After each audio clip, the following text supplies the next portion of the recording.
Okay, do you have any question before we start?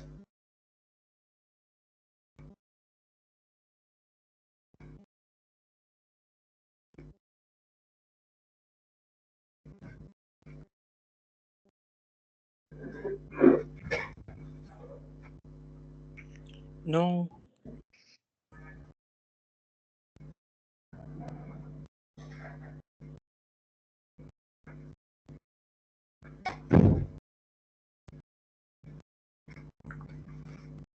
Okay, do you have any question?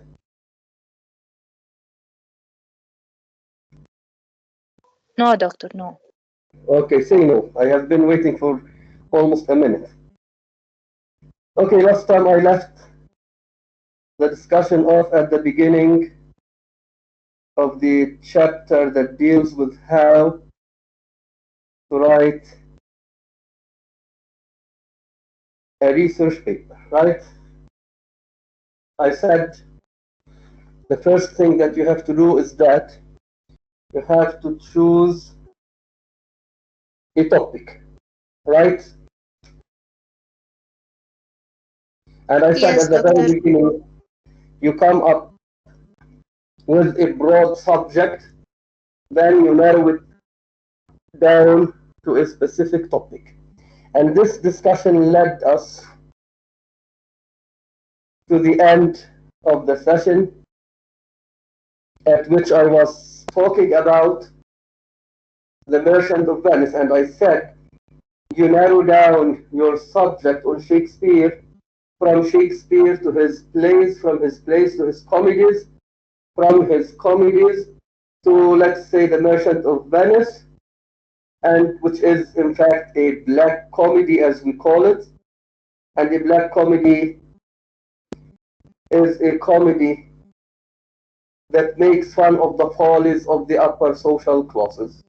Okay, so we narrow it down to the Merchant of Venice, and we narrow it further down to the idea that the Merchant of Venice dramatizes the idea that the Christian law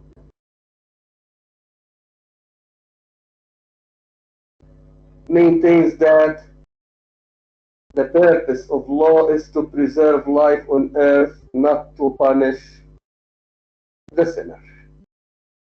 Okay? Now, how to write your research paper? Okay, after you choose a topic, you have to look for sources. I.e., you have to look for books and for articles that deal or that are related to the topic that you're going to write on. So in this case, you can use books, you can use articles published in scholarly journals and magazines, you can use articles published in newspapers, you can use encyclopedias, you can use reference books, you can also use online material. Now, you can't use any online material when you write your research paper. The first thing, or the first online source of information that you have to avoid is the Wikipedia. Never ever use or cite the Wikipedia in your research papers. Why? The Wikipedia usually publishes articles written by amateurs, i.e., these articles are not written by professionals. For example, you may want to write a paper on Shakespeare. Okay? Now, you as a student of the Shakespeare course may write a paper. And you Sorry, probably, doctor. yes. Sorry, why is Wikipedia not professional? Okay, let me explain. I will tell you everything. Don't worry. Okay, sorry. Okay, I said the Wikipedia is not written by professionals. The articles that you have, the Wikipedia articles that you have online are not written by, let's say, university professors. They are not written by PhD holders. They are not written by specialists. This is the meaning of amateurs. An amateur is a person, let's say, who likes something. He or she likes to do something, but he or she doesn't have, let's say, enough knowledge of that thing. This is the meaning of amateur, i.e., hairy, who wet. Okay, so this is the difference between an amateur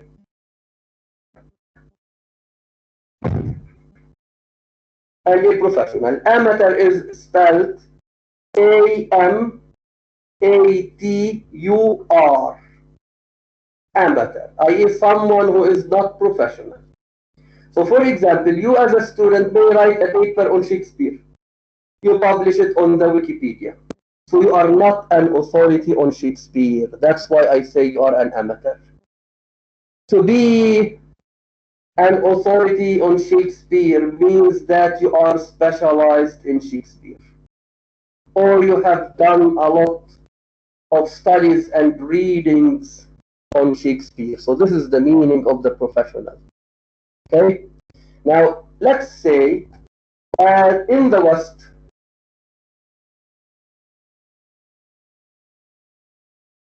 if you want to write an MA thesis or a PhD dissertation on a certain subject, the teacher who should supervise your MA thesis or your PhD dissertation should be either interested or specialized in that area or in that field of study. Okay? For example, you can't go for a teacher who is, let's say, interested in modern literature to supervise, let's say, your MA thesis on Shakespeare. Okay? Now, in the West, the supervisor of an MA thesis or a PhD dissertation is either specialized or interested in the topic that you're going to write on. At the American University of Beirut, it is very near to us. If you want to write an MA thesis on a certain subject, you have to ask the teacher if he wants to supervise it or not.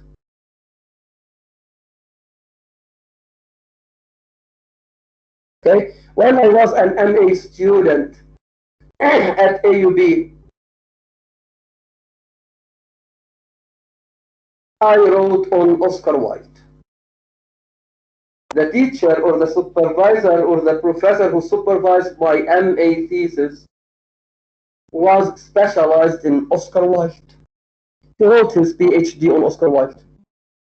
I chose a topic. In fact, I chose 3 topics.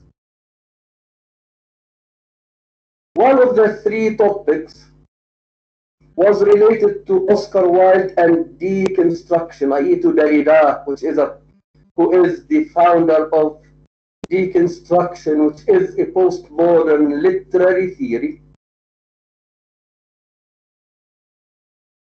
I said to the professor that I want to show that Oscar Wilde, who is a Victorian playwright, i.e. a 19th century playwright, anticipated many of the principles, many of the precepts of Derrida's deconstructionist philosophy. Do you know what he said to me? He said, I cannot supervise a work that is related to deconstruction, i.e. to Derrida, because my information on Derrida is very loose. Derrida is spelled D-E-R-R-I-D-A. He said, I don't have enough information on Derrida. This is number 1. Number 2, Derrida is a postmodern philosopher and thinker. Oscar Wilde is a 19th century playwright. I cannot supervise anything that is not related to the 19th century.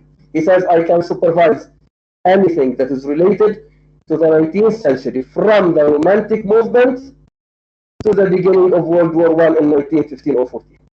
He said this is what I am interested in, and this is what I can supervise. Okay, so this means that this professor is highly professional. He works on a certain literary period, a certain era of the history of English literature. So this means that he is professional. Okay, now if he writes, let's say, on Derrida, although he doesn't have enough information, it means that he is an amateur. Okay, so to work on Derrida means that you have read all the works of Derrida. If I want to supervise an MA thesis on Derrida, it means that I, the supervisor, should have read all the works of Derrida, because I want to know where you make mistakes and where you are right. So in this case, I can help you correct your mistakes.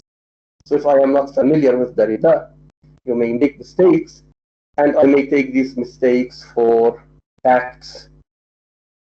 Okay, so that's why what we have on the Wikipedia is written by amateurs. It is not written by professionals. So don't use the Wikipedia. Is it clear? Yes, Doctor, clear. Okay. So the first thing that you have to avoid is the Wikipedia articles that you have online. And I will tell you why. So if you read these articles, they have missing informations, or they deal with the literal level of works of literature. They tell us the plot. This is the meaning of the literal level. And they are full of language mistakes.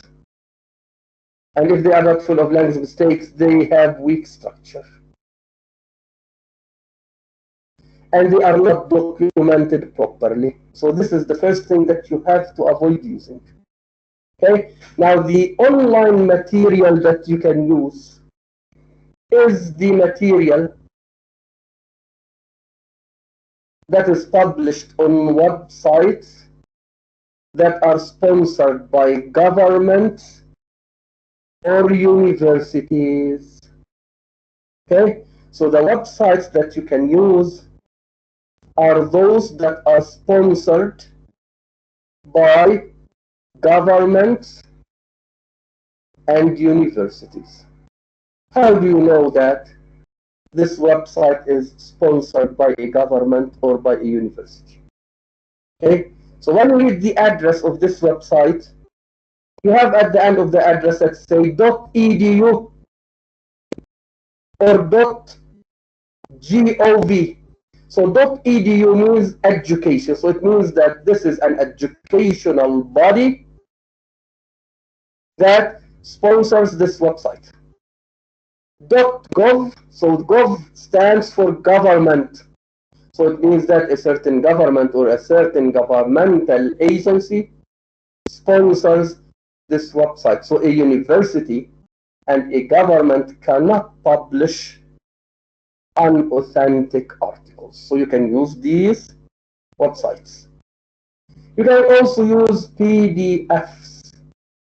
Okay, sometimes you may have a chapter taken from a book, let's say by L.C. Knights, and I told you in the Shakespeare course, L.C. Knights is one of the Shakespeare scholars.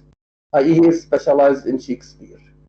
Andrew Cecil Bradley is specialized in Shakespeare, although he is traditional. Okay, Andrew Cecil Bradley is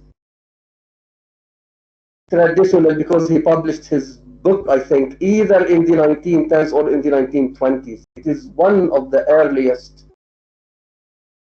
works on Shakespeare that were published in the 20th century. Okay, so sometimes you may have a chapter taken from a book by I.C. Knights, or by G. Wilson Knights, or by Ian Fletcher, or by Andrew Cecil Bradley. So you may have this chapter uploaded onto the internet, and it is uploaded as a PDF file, so you can use it. It is authentic because we know Bradley.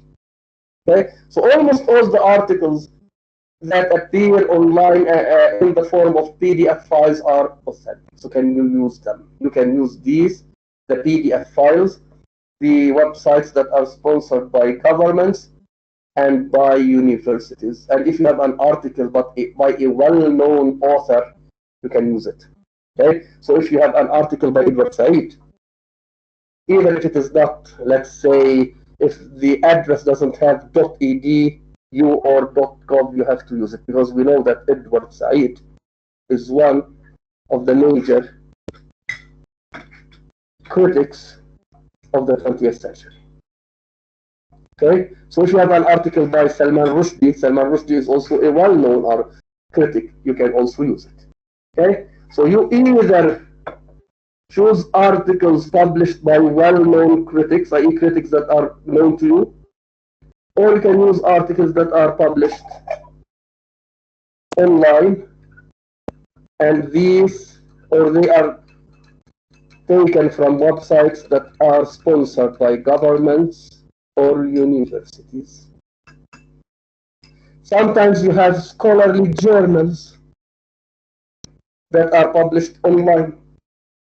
Again, if you have a scholarly journal that is published online, you can use it.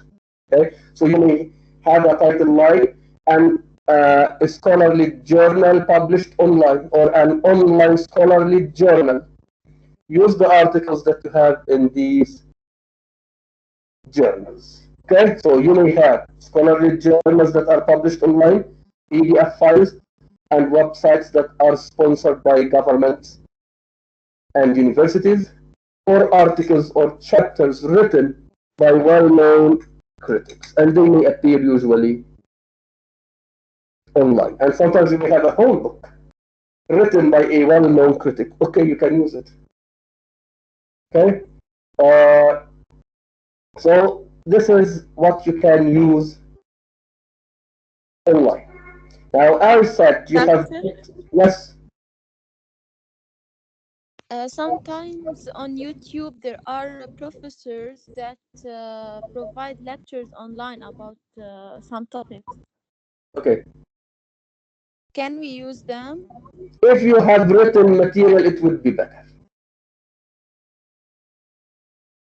Okay. Okay, we can use, let's say, things that are published on YouTube, that are presented on TVs, that are presented on radios. Yes, we call them interviews. You can use them. And we have also certain formats to document these interviews. Okay, it's fine. But I believe if you have a book that includes the lectures that you have on a YouTube, it would be better to use the books. This is my own philosophy. It's up to you. I usually don't use YouTube. Okay? Using the Wikipedia. This is final.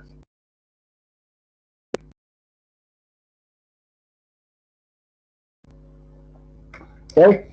So you have books, you have articles, you have scholarly journals, you have newspapers, you have encyclopedias, you have references, so you can use all of these sources.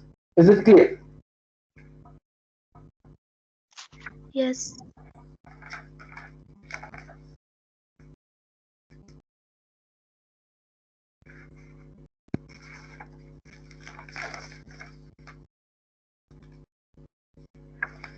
Okay, sometimes you may have an online article. You have to evaluate this online article. How do you evaluate it?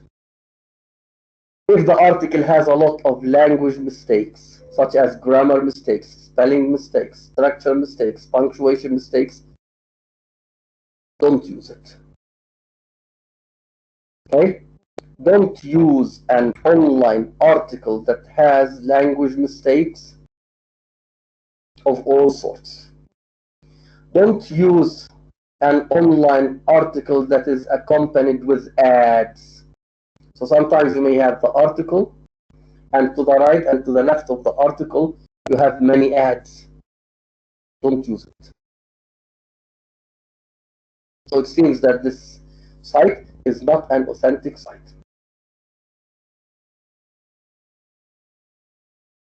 Is it clear? Yes. Okay, now, when you start working on your sources, you have to take notes. Okay, so you may have a book. Out of the book, of this book, you may have one chapter related to the topic that you are going to read. So you have to read that chapter and you have to take notes.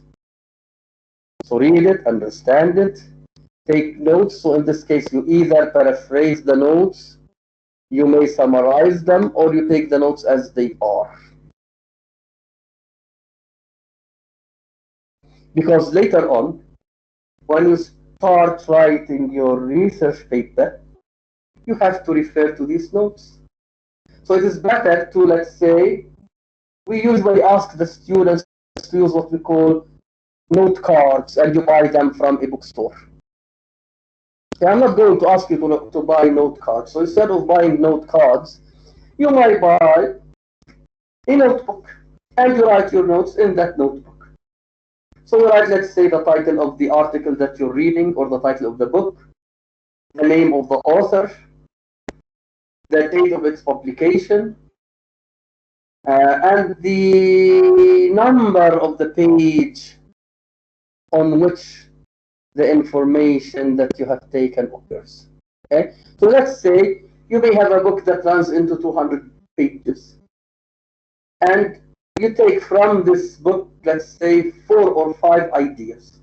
One idea appears on page 50, another idea on page 100, another on page 60. So mention the number of the page so that you don't need to refer back to the book whenever you want to need that quote or that piece of information. So take notes, and next to the notes, you have to write the name of the author, the name of the source, the title of the source, and the page number. Okay, so after you collect the data, i.e. the information for your research paper, you have to start writing your research paper. So how are you going to make use of the information that you have collected? How are you going to make use of the data? Okay, now when you take the critical approach to research next semester, you have something entitled data collection. You have to collect data. Okay, so we have different ways. Now, as far as students are concerned, I think the information is mainly, because information is an uncountable noun, is mainly taken from books and journals and articles and what have you. Okay, so I can't expect you to write a research paper on Shakespeare based on interviews.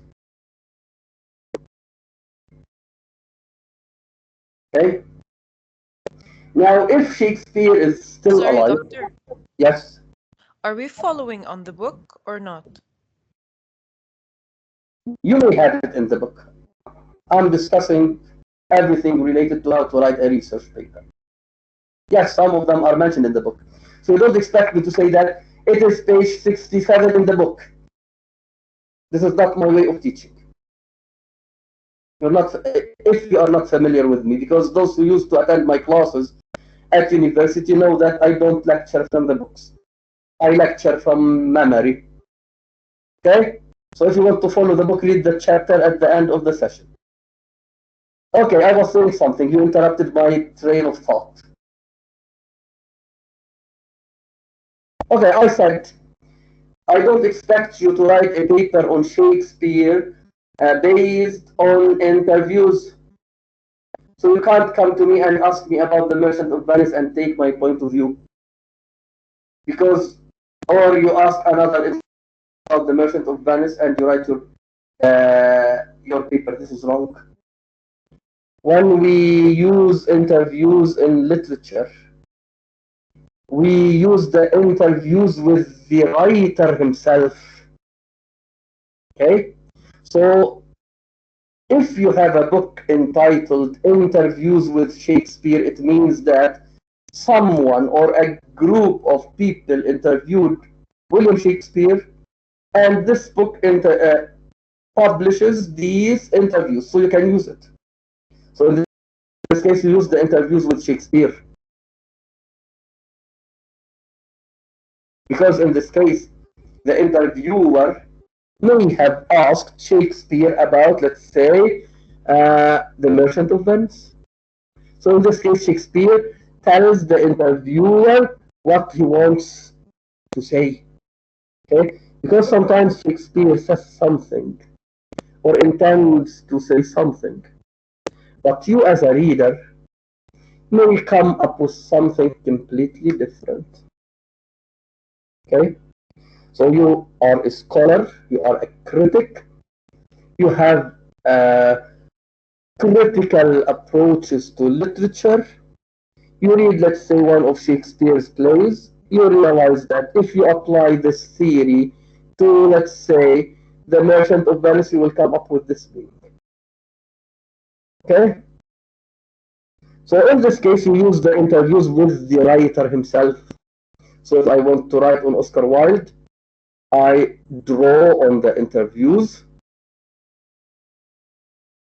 with Oscar Wilde himself, and these interviews have been published before. Okay? Now, the language student may collect data by interviewing people, by using the narrative approach, by using questionnaires. Okay? So you may prepare a questionnaire and you distribute it, you hand it out to a sample of people. You ask them to fill in the questionnaire, and on the basis of the questionnaire, you come up to your conclusions, i.e. you analyze the answers to the questions that you have in the questionnaire, and on the basis of this analysis, you come to a certain conclusion. Or you may interview people, especially because you are going to work on acquiring English as a foreign language. Right?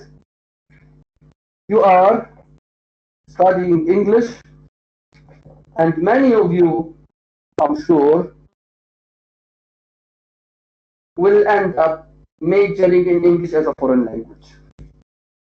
This is our Lebanese university students. They do their BA, then they go to the MA program, they end up studying English as a foreign language, i.e. teaching English as a foreign language. So in this case, you may want to write on how foreigners acquire the English language. Okay? So in this case, you may choose a group of people who are not students, and you want to write on how they acquire English as a foreign language. Or you may choose a group of university students who are not necessarily English students. They could be biology, physics, and what have you students. Or you may work on secondary school students. Okay? So you may interview any type of learners.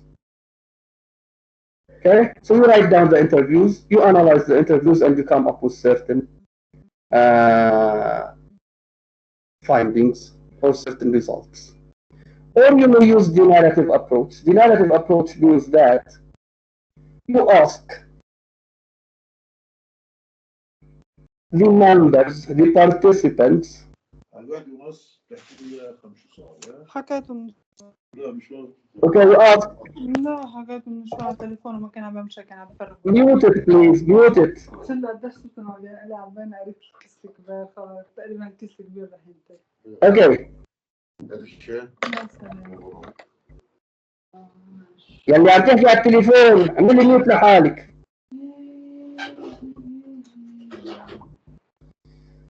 Okay, so if you use the narrative approach, you may ask, let's say, the participants to write about how they acquired English as a foreign language.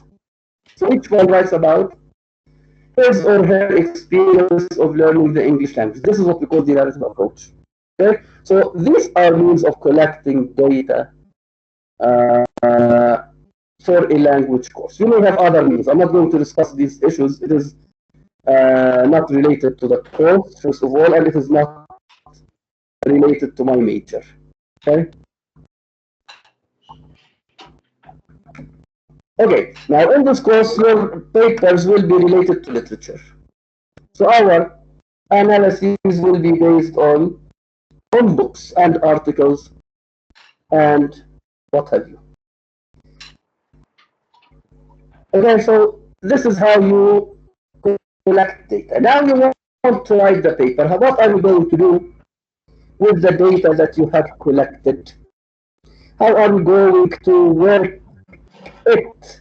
How are you going to work the data? How are you going to incorporate the data into your research paper?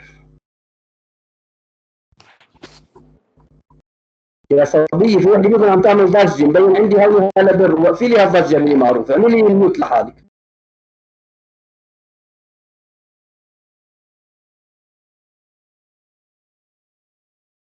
And I cannot every now and then ask you to mute yourselves. If you are having a conversation with a guest or with a neighbor, mute yourself so that you will not interrupt me, nor will you interrupt your friends. I don't have to give you advice over the internet using Arabic. It is high time you understood the rules of attending a class online. If you are not free to attend the class, you may turn on your computer and mute yourself. We are not going to bother you, and we are not going to miss you, because I don't like to be interrupted by anyone. Okay, how are we going to work these data? Because data is the plural of datum.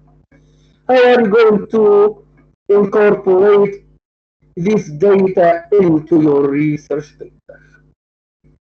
Okay, we have three ways. The first way is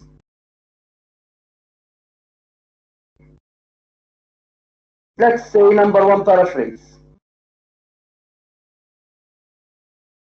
Number two, summarizing. Number three, quoting.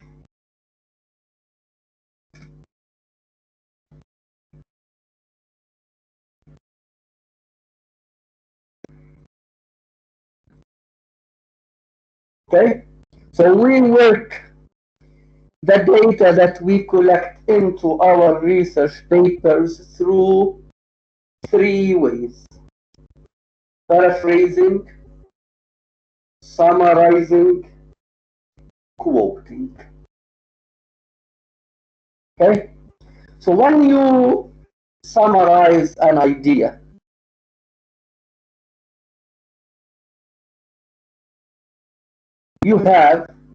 when you paraphrase an idea, you have to state it in your own words and in your own style.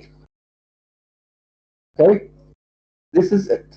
So when you paraphrase, you change the style and the wording, i.e. the words, of the original source. So suppose you want to paraphrase one sentence or two or three. Okay? So you don't have to imitate. You do not have to imitate the style and the wording of the original source. This is number one. So just as when you summarize, you use your own words and your own summary, you too use your words when you paraphrase. So you have to use your style and your words. This is number one. Number two, don't add anything to the statement that you are paraphrasing. Don't add any word.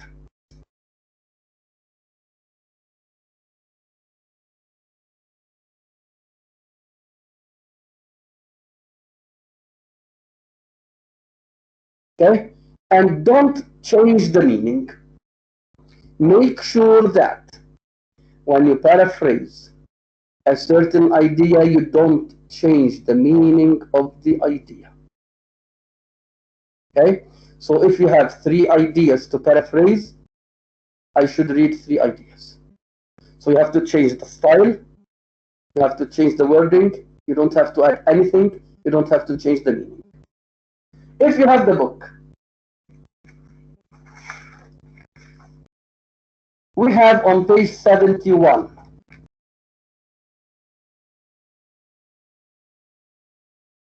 a statement that is taken from a source, and we have 2 possible paraphrases. The first one is not acceptable. The second one is acceptable. Do you have the book? Yes, doctor. Yes. Yes. Which page on the book? Yes, doctor. Which page, please? Page 7. According to my own numbering of the pages, it is 71. Now, according to the number that you have in the book, it is page 405. قلت لكم رقم الصفحات من 1 لل100 لل200 لحتى يكون عندنا easy access, easy reference to the pages. It is page 405.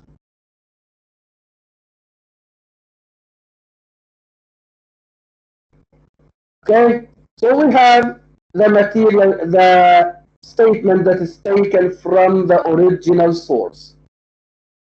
When advertising executives are called upon to defend the advertisements they create for television, they do so by noting that such ads make consumers aware of the best products in a given field. However, this is far from the truth, for rather than informing us about the best products, TV ads are more likely to create in us the desire for products we don't really need. Okay, the following paragraph is an example of an unacceptable paraphrase. When people in advertising have to defend television ads, they do so by saying that the ads tell consumers what the best products in a particular area are. Yet, this is not the truth, because these ads really make us desire products we don't really need, and that is really immoral. Okay, now, that is really immoral is not mentioned in the source. Go back to the source. Is it mentioned there? No. Okay, so this is the first reason why this paraphrase is unacceptable. The person who paraphrased the previous statement has added something to it. So you are not allowed, you are not expected to add anything to the source that you are paraphrasing. Okay? So this is the first reason why it is not acceptable. And that is really immoral. This is added. Now, the following paragraph explains why it is not acceptable. The paraphrase is unacceptable for two reasons. The style is too close to that of the original. Yes, if you compare the source and the paraphrase, you realize that the style of the paraphrase is similar to the style of the original. This is not acceptable. This is not a paraphrase. This is number one. Number two, at the end of the paraphrase, that is really immoral is added. This is not part of the source. So these are two reasons why this paraphrase is not acceptable. The style is very close to the style of the original, and at the end, the last sentence is added. It is not part of the source. Now the book gives you an acceptable paraphrase. Television commercials. Okay, now instead of having advertisements they create for television, the second paraphrase uses television commercials. So commercials replaces, substitutes advertisements. Here you changed the wording. Have been defended on the grounds that these ads let people know which of the available products are the best ones. Okay, here the style also has changed. Here the paraphrase uses the passive voice. Okay, television commercials have been defended. This is a passive sentence.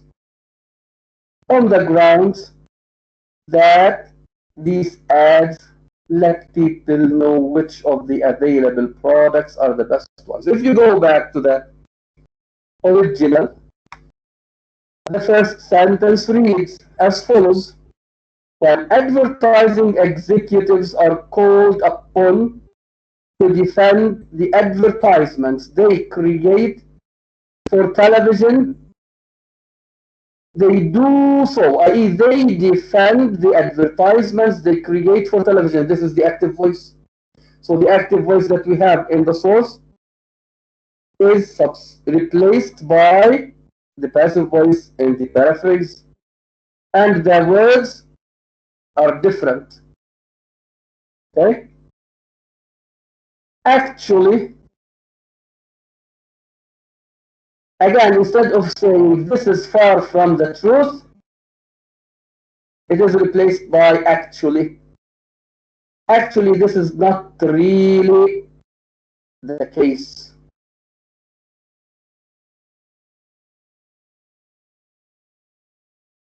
And instead of for rather than informing us about the best products,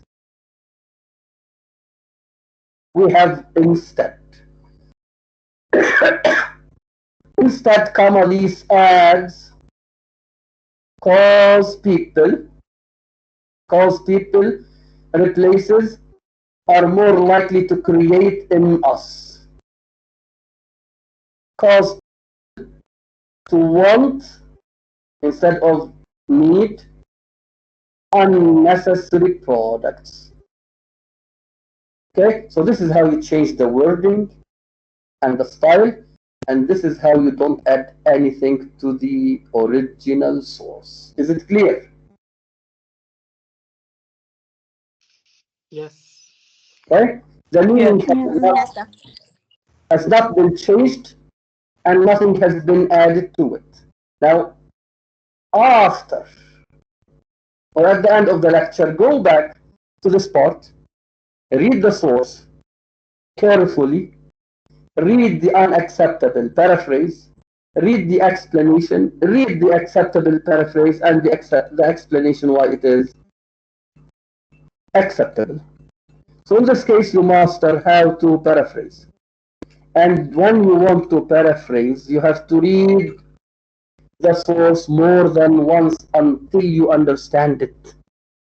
Okay, so you can't read a paragraph once and then you start paraphrasing it. This is wrong. Read it more than once until you understand it properly, then paraphrase it in your own words. Pretend that you are explaining, let's say, this paragraph to your friend.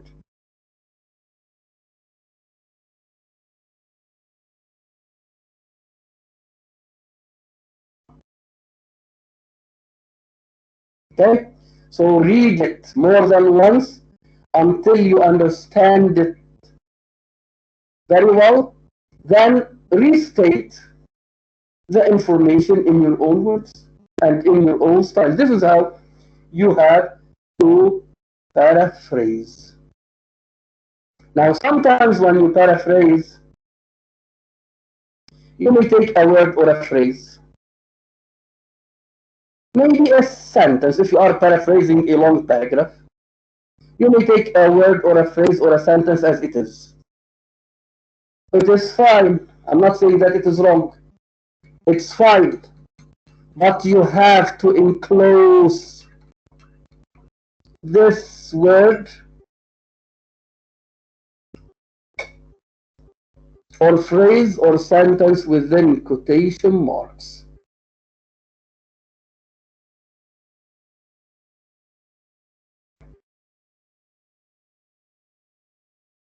Okay? So at the bottom of this page, you have a paraphrase that has a quoted phrase. Let us have a look at it. Television commercials.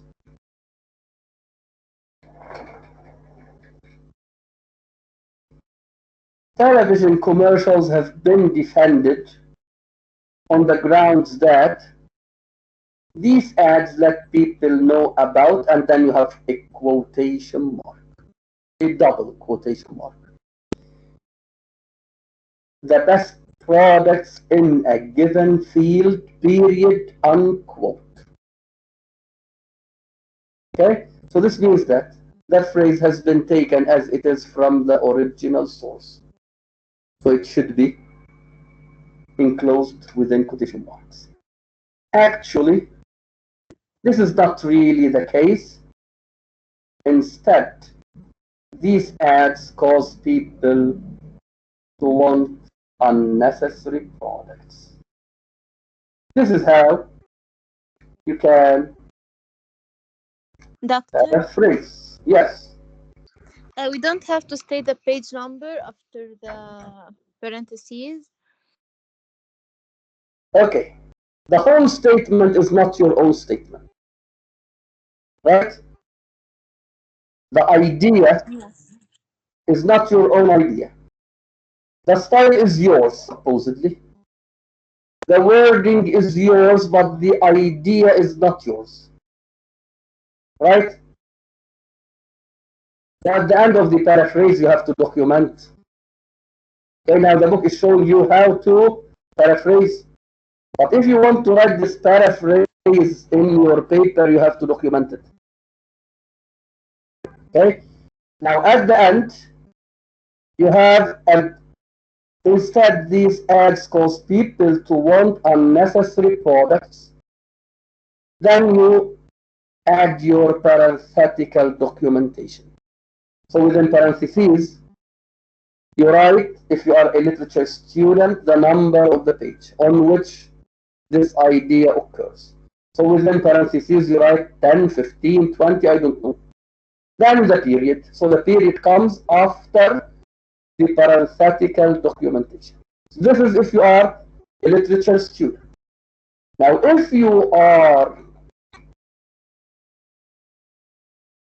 now if you mention also the name of the author before the paraphrase, you mention only the page number. Now, if you don't want to mention the name of the author before the paraphrase, if you see that, if you realize that the paraphrase smoothly completes the train of thought, You may not need to say, let's say, Shakespeare says. You don't need to say it. So you write the paraphrase, and at the end of the paraphrase you write Shakespeare and the number of the page. If you mention Shakespeare's name before the paraphrase, you can say that Shakespeare believes that television commercials have been defended on the grounds that, till the end of the paraphrase, and then within parentheses you write the number of the page. It is fine. This is for the literature students. Now the language students will have to do the following. So if they mention Shakespeare before the paraphrase, they have to do the following. Shakespeare. And after Shakespeare, they write within parentheses the date of the publication of the book that you are using. Okay? So if the book was published in 1960, you write Shakespeare 1960. You write it within parentheses. Believes that television commercials have been defended till the end of the paraphrase. Okay? Now, according to the APA, if we have a paraphrase, we don't have to mention the page number.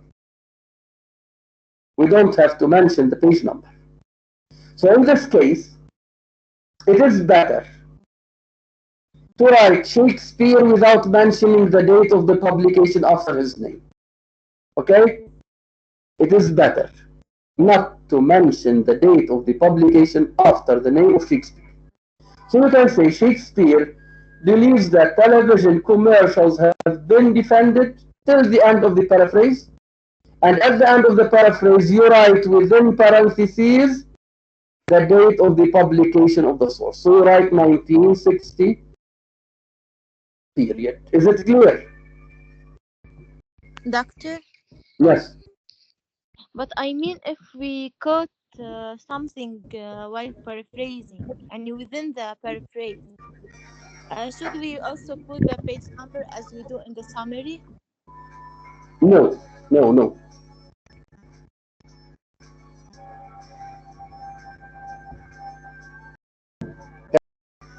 Anyway, you are not going to be given an assignment that asks you to paraphrase a paragraph. No one asks you to do this. Usually at the MA level, your instructors may ask you to summarize books. They call it a review of a book. So when you summarize and quote, you may need to mention the numbers of the pages. Okay?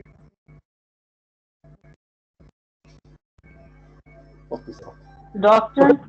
Yeah. Is it clear for the How long? Wait a minute. I'm asking the language students.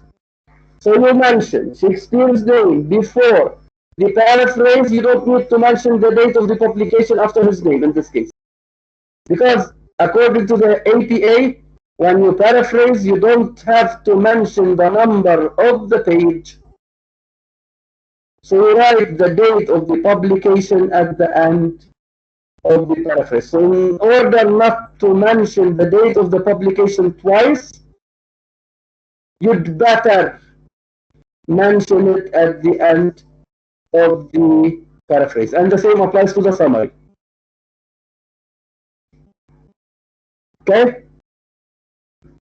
Also, when you summarize, you don't have to mention the number of the page. You have to mention the date of the publication of the source.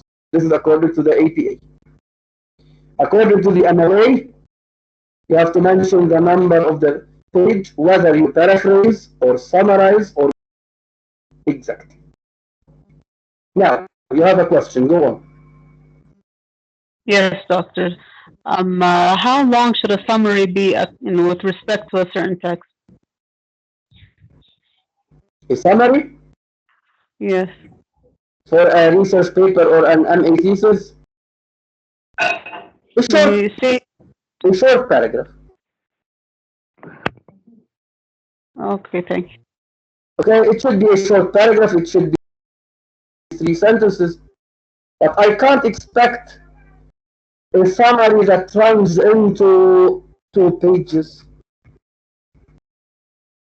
يعني مش معقول تيجي انت. It is impossible to quote 2 pages. Okay, so in this case you summarize in order to condense the 2 pages in 1 paragraph. That's why we summarize. Okay, so I don't expect a quote to run into 2, 3, 4, 5 pages. So in this case, you identify the main points. If of that long quote, you summarize them in a short paragraph or in a paragraph. That's it.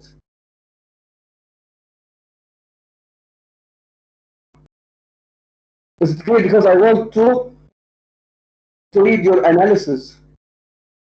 I want to come across your style. So a research paper is not only a matter of collecting data from here and there and putting the data together. No, the research paper means that you use data to help you understand your topic better. So you should contribute something to knowledge. Okay, especially at the MA level and at the PhD level, you have to write about something original. So the topic that you have to deal with should be an original contribution to the field of study in which you are interested. So if you are writing on literature, I don't expect you to write on something that has already been dealt with by others.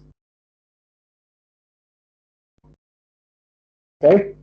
So at the MA level, at the PhD level, we train the students to become professional researchers. Okay? So that's why at American universities, at European universities, students are expected to write original MA and PhD theses. Okay؟ يعني مش شو ما جبنا نكتب والله سمعت فلان قال كتب على شكسبير from a mythological point of view. خليه يكتب علي، ما انت معناته مش عم بتجيب شيء جديد. You're not coming up with anything new.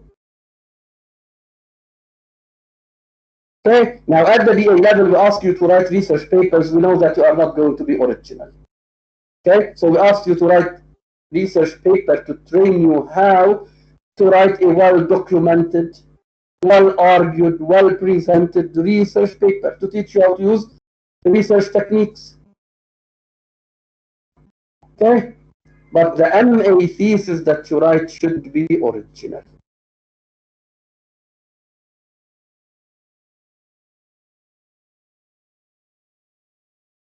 Is it clear? Yes, doctor. Okay, now we are done with how to paraphrase.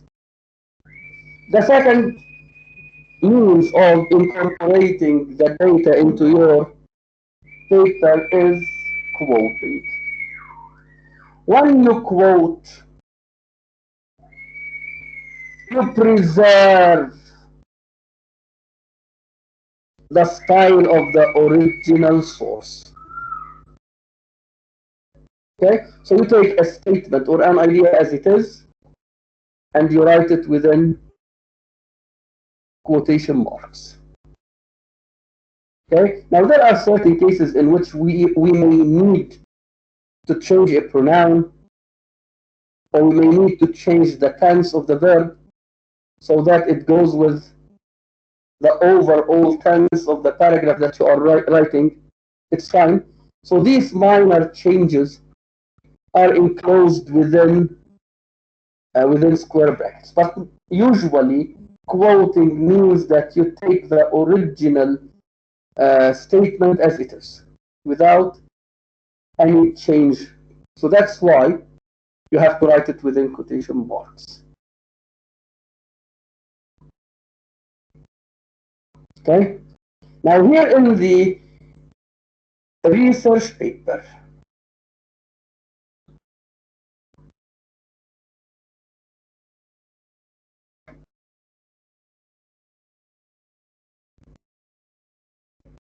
You have to know how to introduce the material that you are quoting, or that you are paraphrasing, or that you are summarizing. So you have to introduce, in other words, the material that you are using in your research paper. So the first thing that you have to take into consideration is that the introducing verb should take the present tense form. What does it mean? For example,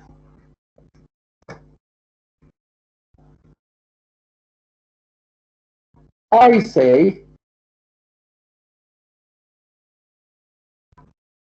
I want to quote Alfred Tennyson. Are you familiar with Alfred Tennyson?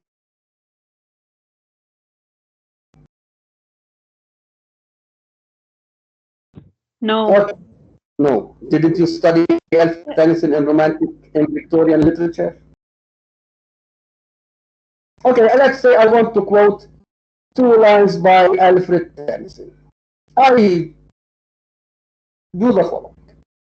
So I say, Tennyson says. I don't say Tennyson said. I cannot use the past tense. Okay? I know that Tennyson died. I know that Tennyson is a Victorian poet. I know that Tennyson died some 120 years ago, if not 125. Okay? Even though Tennyson is dead, you have to use the present when you introduce his lines. Why? Now we as teachers believe that the words of an author outlive the author. Outlive, R-O-U-T-L-I-V, i.e. his words live long after he dies. Okay, he dies, but his words remain alive. So that's why we don't use the past when we introduce a quote or a paraphrase or a summary. We have to use the present tense. So you have to stop using the past. Okay? So in this case, I say Tennyson says, comma, quote, I have to use quotation marks. I want to quote 2 lines by Tennyson. How do I do it? And then I will send it to you by WhatsApp. Don't worry. You may write it down if you want. Tennyson says,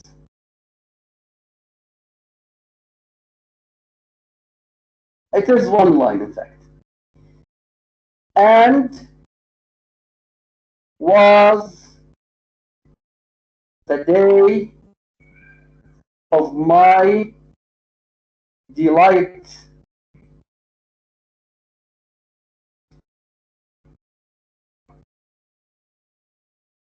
I think these are 2 lines, slash, and was the day of my delight as pure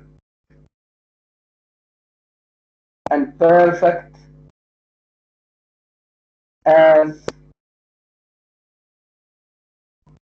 I say, unquote, then I write the number of the page within parentheses.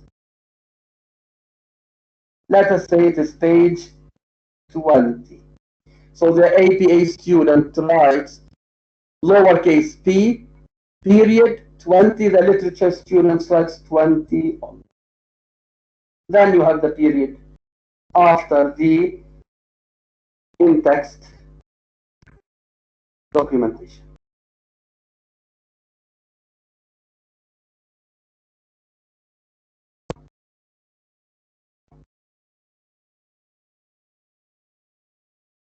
Sorry, doctor? Doctor, we don't insert a point after the quote, within the quote, at the end of the quote. No, Yanajit, you don't have to use the period before the quotation marks. Okay. did you get? Doctor? I sent it to you by WhatsApp. Did you get it? Doctor? Yes, sir. Right? Yes. Okay, look at Yes. your WhatsApp, please. Look at the WhatsApp, please. I sent you a message by WhatsApp.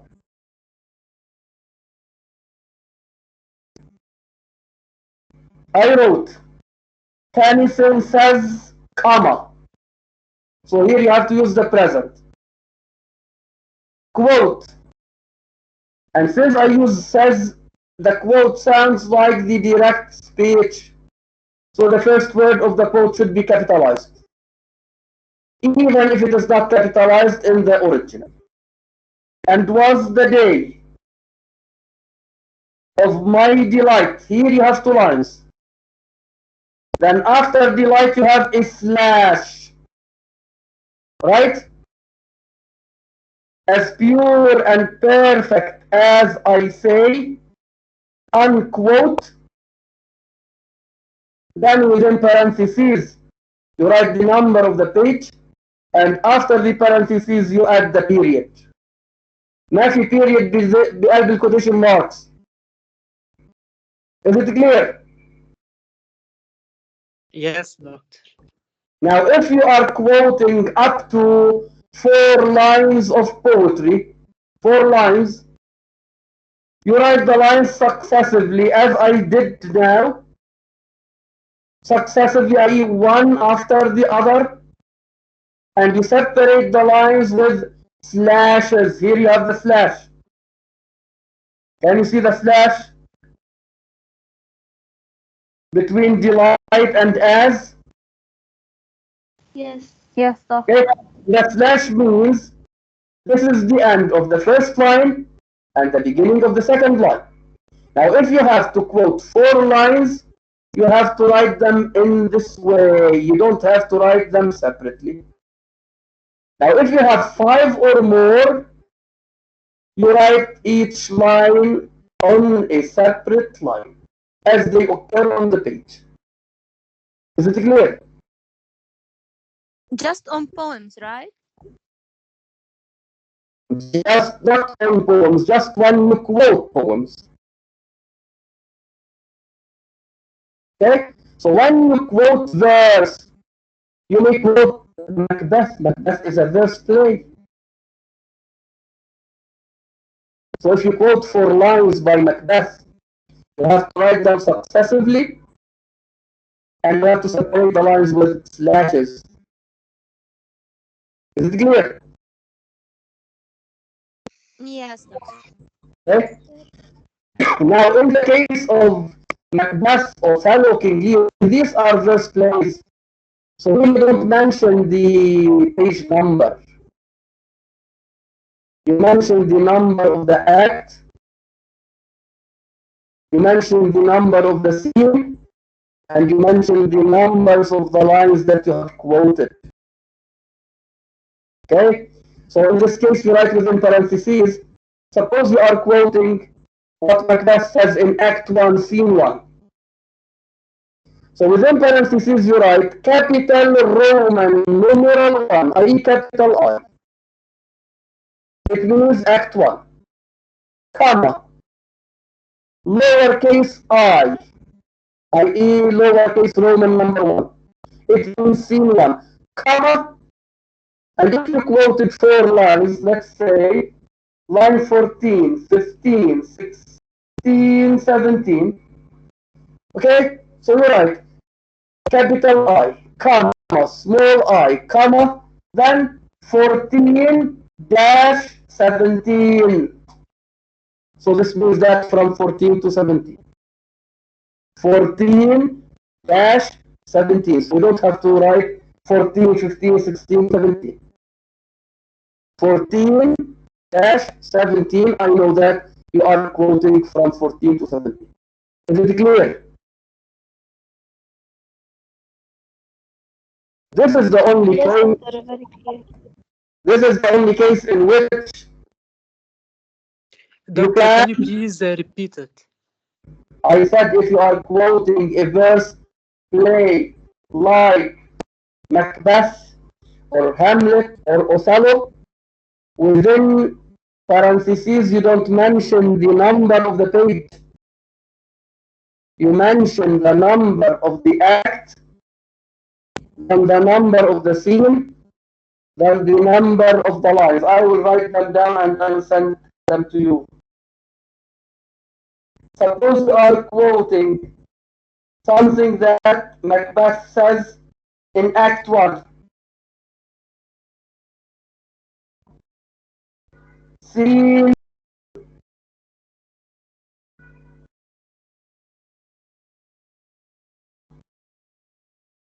and lines 14 to 17. You do the following. I will send it to you by WhatsApp.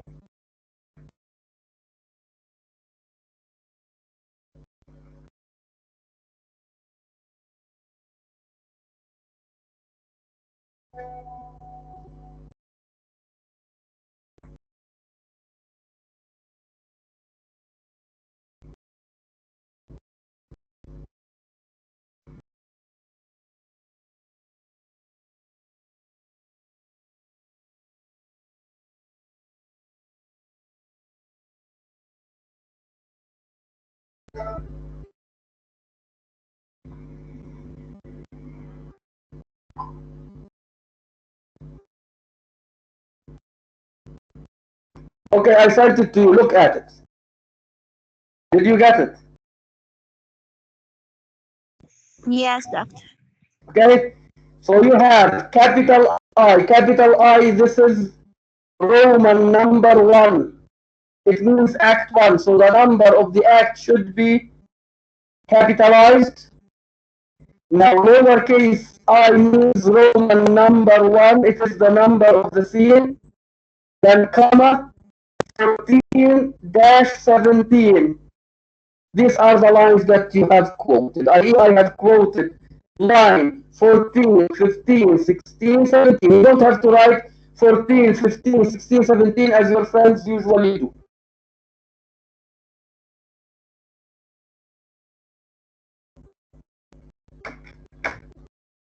Is it clear? Yes. Doctor, someone is asking you a question on the group.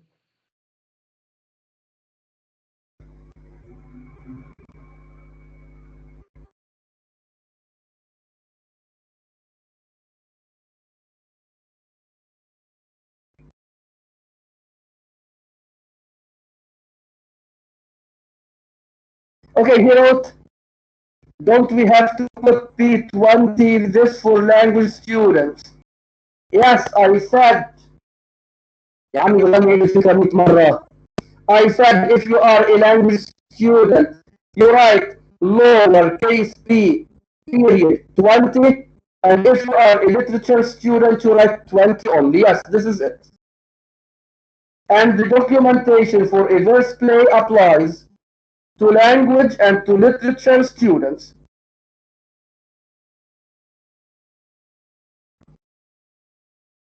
Is it clear?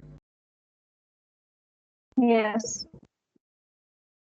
Doctor, we don't want to write the date of publishing in quoting or not.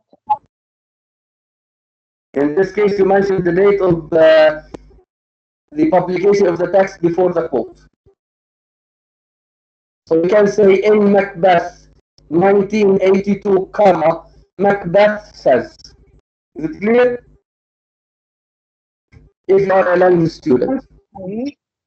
Yes. Okay? And even literature students should mention the date of the publication after the title when it is first mentioned. When you mention a certain source for the first time, you have to mention the date of its publication. Yes, the same applies to language and to literature students. Okay? Now the language students, because they need to use the date of the publication, in this case it cannot be used here, they better write the date of the publication after the name, let's say, of Shakespeare or after the title. So you can frame it in this way. In Macbeth 1982, comma, Macbeth says, or Lady Macbeth says, and then you quote. And at the end of the quote, you write the number of the act, the number of the scene, and the numbers of the lines that you have quoted. Is it clear? Yes. Okay. Now the language students should refer to the date of the publication mainly because sometimes they may use two books by the same author. And according to the APA, we distinguish these books by their dates of publication. Okay? So sometimes you may not mention the title of the book. You may write Shakespeare and the date of publication. Then you mention Shakespeare and another date of publication. So when I go to the end of the book or of the research paper and read the list of references, I know which book the student has quoted. I know that from the date of publication. So for example, Macbeth may be published by Longman in 1982. King Lear may be published by Longman also in 1987. So 1982, 1987, tell me which play you are quoting. That's why we need the date of publication. Now the literature students, when they use two books by the same author, they have to mention the titles of the books. It is a must. So in your case, in the case of the literature student, you have to say, in Macbeth, Macbeth says, in King Lear, Edmund says. And if the title of the book is very long, you have to use a short form of a title. Okay? So you have to choose certain words.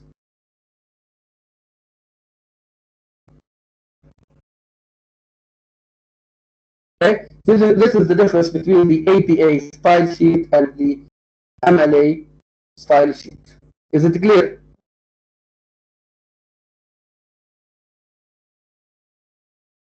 Yes. Yes. Okay. I think I will leave the discussion off at this point so that you will refresh yourselves and you will prepare yourselves for your second lecture. Shoot, a lot of students are leaving. I started with 53 students. Now I have 46 attendees. What's wrong with them? Anyway, I will dismiss the class at this point. Do you have any question before we sign out? No, doctor, thank you. Are you sure? Yes, doctor, all clear. Thank you. Okay. Stop Thank you, recording. doctor. Bye. Not at all, not at all. Bye. Okay, we will meet next week.